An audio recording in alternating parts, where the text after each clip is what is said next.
The first sound anyone remembered was the chair scraping across the mess hall floor, followed by a sudden silence so heavy it felt deliberate.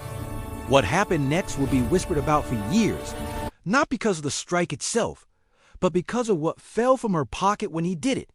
Asterisk. What city are you watching from today? If this story resonated with you, hit subscribe for more stories about extraordinary people. The mess hall at Naval Station Grayport was loud that afternoon, packed with uniforms and routine. Trays clattered. Conversations overlapped. No one noticed the young woman near the end of the table because she had learned how to disappear in plain sight. Her name was Lieutenant Mara Vance, though no one there knew it. She wore a standard utility uniform with no markings that stood out, her hair pulled back tight, posture relaxed but alert.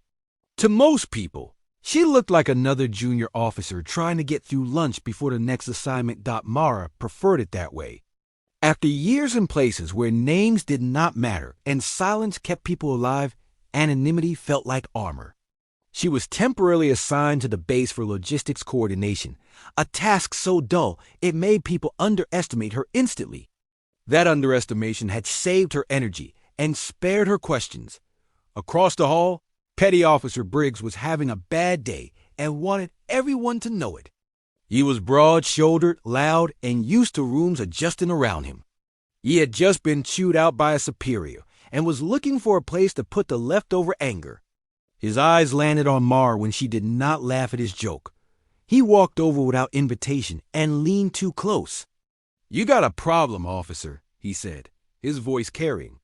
People at nearby tables went quiet enough to listen without turning their heads. Mara met his eyes calmly. "No problem. Just eating lunch," Briggs scoffed. "Then maybe you should learn to smile when someone speaks to you. Or is that too much to ask? She shook her head once. "Please step back." The request was simple and respectful. It made him grin. He pushed her tray aside with his hand, food sliding to the edge. "You think you can tell me what to do in my own mess hall?" Before she could stand, his hand struck her across the face. It was not a punch, but it was meant to humiliate. The sound cut through the room like a snapped rope. Mara did not fall. She did not raise her voice. She stood slowly, eyes steady, jaw set. Around them, chairs stopped moving. Conversations died. The mess hall seemed to hold its breath. Briggs realized too late that he had gone too far. "You going to cry to command," he sneered, trying to reclaim control. As Mara straightened her uniform, something slipped free from the inside pocket of her jacket. It hit the floor with a sharp metallic sound and spun once before coming to rest between them. It was a Navy SEAL Trident badge. The effect was immediate. Briggs froze mid-breath. The badge was unmistakable, worn smooth at the edges, marked with an identifier that placed it years beyond training. Several people nearby stood abruptly, eyes locked on the insignia as if it were a live wire. Mara looked down, then back up. Her expression did not change. She bent, picked up the badge, and closed her hand around it. The mess hall was silent now. Even Briggs seemed unable to speak. That badge represented a world most people never saw. It meant selection survived, operations completed, and orders carried out where mistakes cost lives. It meant authority that did not need to shout. Briggs finally found his voice, though it came out thin.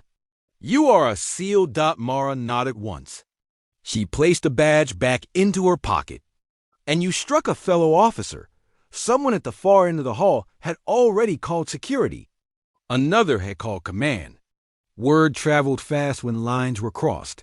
The base commander arrived within minutes, followed by 2 senior officers whose presence alone straightened spines.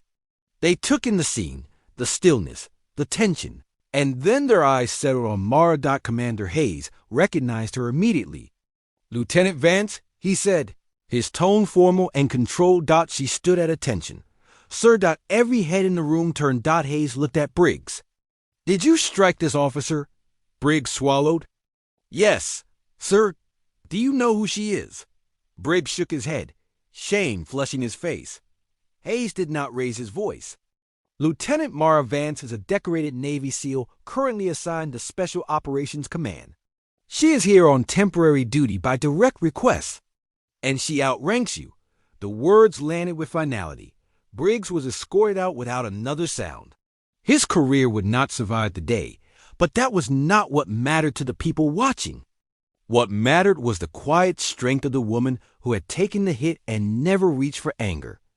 After the hall cleared, Hayes approached Mara privately. "You could have broken him in half," he said. She met his gaze. Violence would not have fixed what he did. He nodded, understanding. "You still carrying the badge?" She touched her pocket. Sometimes people need to be reminded. Later that evening, Mara sat alone on the barrack steps, the ocean air cool against her face. She thought about the strike, the badge, and the way power shifted without a word being raised. She had learned long ago that true authority was not loud. It was steady. She did not regret hiding her rank. It taught her how people treated those they thought were smaller than them. It showed her where respect was real and where it was performative. The next morning, word of the incident spread through the base, but the story changed with each telling. Some said the badge glowed. Others said the room went dark. Mara ignored all of it. She focused on her work, finished her assignment, and prepared to leave. Before she departed, a young sailor approached her hesitantly. "Ma'am, I saw what happened." "Thank you for not hitting him back." Mara smiled for the first time since the mess hall. Strength is knowing when you do not need to prove it. The sailor nodded. Carrying that lesson with him, years later, people would still talk about the day a badge fell to the floor and reminded everyone what respect really looked like. Not because of fear, but because of dignity. What did this story make you feel? Where are you watching from? Subscribe to Soul Relief Stories for more real stories that heal the heart.